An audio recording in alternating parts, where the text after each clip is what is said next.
పెద్దలారా మిత్రులారా అందరికీ నమస్తే. నేను గరిడేపల్లి సత్యాన న్యూ లక్ష్య ఆర్గనైజేషన్. ఇది రియల్ ఎస్టేట్‌కో, పొలాలకి, ప్లాట్‌లకి సంబంధించినటువంటి అంశాలు మీ దృష్టికి తీసుకురావడం వీడియో యొక్క ఉద్దేశ్యం. ఒక ఎకరం అంటే 100 సెంట్లు.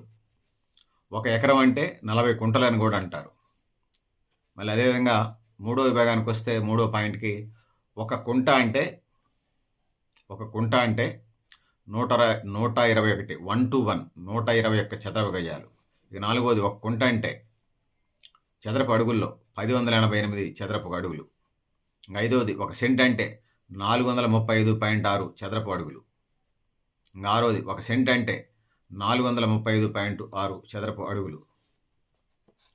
ఇక ఏడోది ఒక హెక్టార్ అంటే 2.47 ఎకరాలు, అంటే సుమారుగా 2.5 ఎకరాలుగా మనం భావించవచ్చు. ఒక హెక్టార్ అంటే HCCT ఓవర్ హెక్టార్. సో ఎనిమిదోది ఒక అడుగు అంటే 12 అంగుళాలు.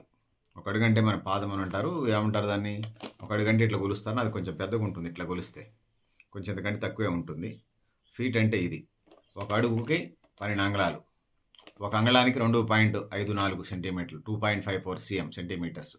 ఒక గొలుసు అంటే మెళ్ళ వేసుకునే గొలుసు, చేతులకు వేసుకునే గొలుసు కాదు, అది సర్వేయర్లు గొలుస్తారు గ్రామీణ ప్రాంతాల్లో భూములకు సంబంధించి, ప్లాట్లకు సంబంధించి. ఒక గొలుసు అంటే 33 అడుగులు ఉంటుంది.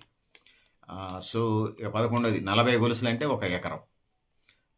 12వది ఒక ఎకరం అంటే 4840 చదరపు యార్డులు.